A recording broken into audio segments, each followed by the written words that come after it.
Bom, é o seguinte, para essa aula, para a gente dar continuidade ao nosso estudo sobre funções, eu trouxe a gravação de tela utilizando o livro didático no formato PDF. Está aqui a informação e eu vou buscar a página que nos interessa. Diminuir aqui um pouco o zoom. Vamos buscar aqui a parte que nos interessa ser estudada.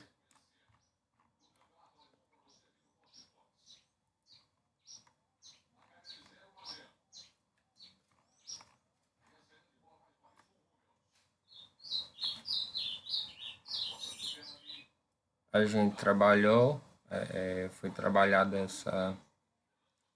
até algumas questões aqui dessa atividade, até a 13ª. Então, como eu sempre faço, escolho aquelas questões mais relevantes. Então, aqui eu vou estar demonstrando para vocês o que é o domínio, o contradomínio e o conjunto imagem. Vejamos, dada uma função f de a em b, quando a gente fala uma função de a em b, ou seja, os elementos de b dependem dos elementos de a. Então, a gente nota a flecha se comporta dessa forma, da esquerda para a direita. Se eu falasse uma função de b em a, então a seta se comportaria no sentido contrário. Então, vejamos. O conjunto A chama-se domínio D da função f.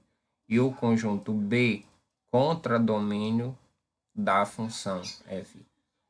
Para cada x que pertence ao conjunto A, o elemento y que pertence ao conjunto B chama-se imagem de x pela função f ou pelo valor assumido pela função.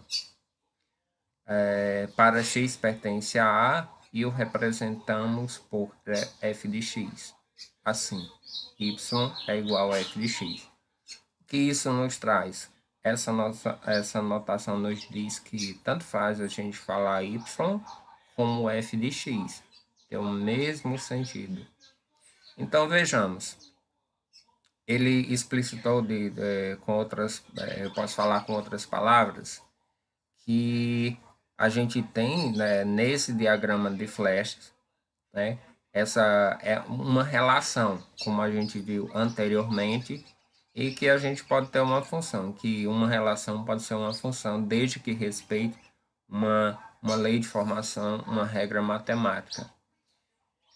Nesse caso, para a gente observar o domínio, a gente vai observar que são todos os valores de x do conjunto A, tá? Então, quando a gente estiver falando de domínio, a gente vai tratar de todos os elementos que estão aqui no conjunto A. Quando a gente falar de contradomínio, a gente vai falar dos elementos que estão contidos aqui no conjunto B.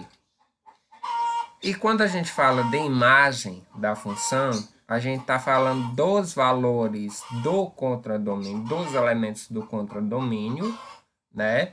Que são os nossos y. Mas é o seguinte, só existirá imagem se houver uma relação entre o x, tá? Ou seja, se meu x tem uma relação com o y. Se por acaso eu tivesse aqui menos 1, 0, 1, 2 e 3, e por acaso o menos 1 não estivesse ligado a nenhum elemento, né, aqui do conjunto B, então o nosso menos 1 não teria imagem. Então, só tem imagem quem manter essa relação, né? Quem estiver, digamos assim, ligado através das flechinhas. Vejamos aqui outro exemplo. A gente vai analisar alguns exemplos. O conjunto de todos os y assim obtidos é chamado de conjunto imagem da função f e é indicado por im de f, imagem de f. Observe os exemplos. A letra A. Dados os conjuntos A, composto pelos elementos 0, 1, 2 e 3, e B, os elementos 0, 1, 2, 3, 4, 5 e 6. Vamos considerar a função f de A em B, que transforma x pertence a A em 2x que pertence a B. O que isso quer dizer? Vamos falar em uma linguagem mais popular. Isso aqui a gente vai utilizar como uma regra básica, né? Então, cada x que eu tenho, eu vou transformar em seu dobro, tá? Fique atento, em toda função f de A em B, a imagem de f está contido em B. Então, a imagem da função, como eu já tinha falado, está contido sempre em B. Isso se for uma função de A em B. Se a gente for falar de uma função de B em A, aí a imagem estaria em A. Então, veja só. Dizemos que a função de A em B é definida por f de x igual a 2x. A lei de formação que a gente vai seguir, né? Y é igual a 2 vezes x. Veja só. Então, o que foi que aconteceu aqui? Eu vou pegar cada valor de x, substituir nessa formulazinha, na lei de formação. Então, veja só.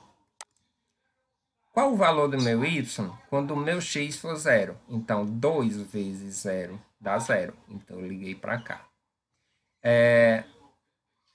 Quando o meu x for 1, então eu tenho o meu y igual a 2 vezes 1, dá 2. Repare que esse 1, né, o 1 lá do conjunto B, já não recebeu nenhuma correspondência. Tá, beleza, isso aí deixa para depois. Continuando, quando o meu x for 2, então eu tenho 2 vezes 2 dá 4. Quando o meu x for 3, 2 vezes 3 dá 6. Agora veja o seguinte, é interessante a gente observar, depois de fazer o diagrama de flechas, tá? Se por acaso for pedido para você dizer qual é o domínio, qual é o contradomínio e qual é a imagem.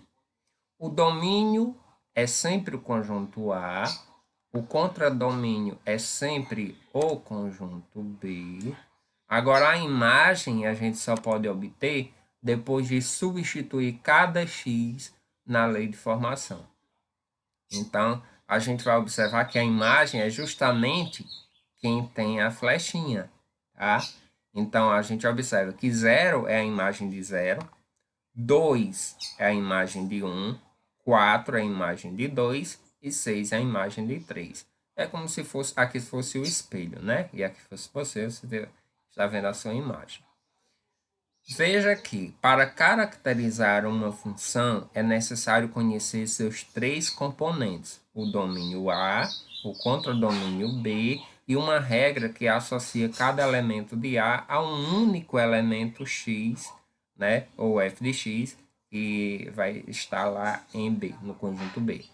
Nesse exemplo, o domínio A, aí vem aqui os elementos, são 0, 1, 2, 3, o contradomínio 0, 1, 2, 3, 4, 5, 6 e a regra é dada por 2x, que é o dobro. Então, a gente observa que nesse caso a imagem, como já foi dito, é 0, 2, 4 e 6.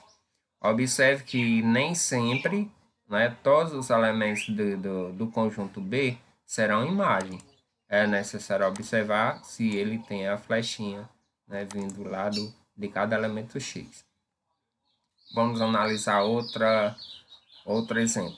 Vamos considerar a função n em n, ou seja, quando eu falo uma função de n em n, estou falando de uma função no domínio que seja um número natural e o meu contradomínio seja também um números naturais, que leva x em x mais 1. Ou seja, para eu determinar o meu y, eu vou utilizar essa lei de formação, x mais 1.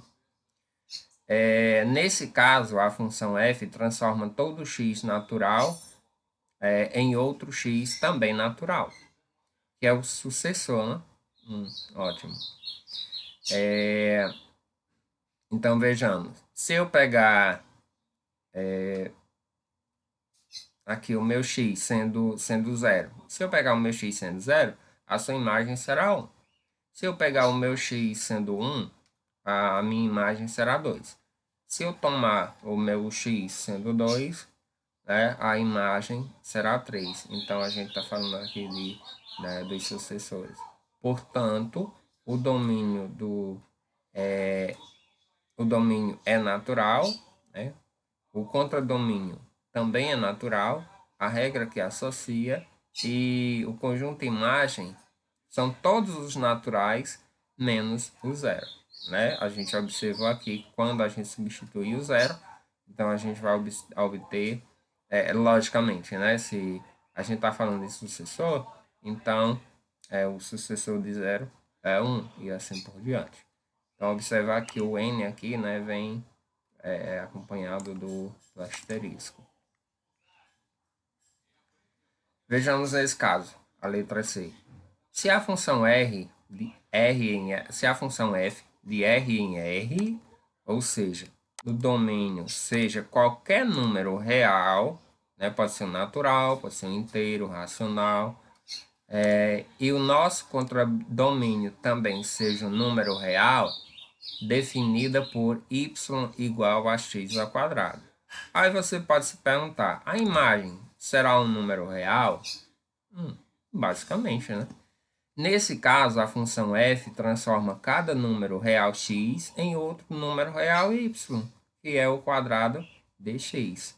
Como todo número real maior ou igual a zero possui raiz quadrada real, então o conjunto imagem de f são os reais positivos, né? Então a gente observa que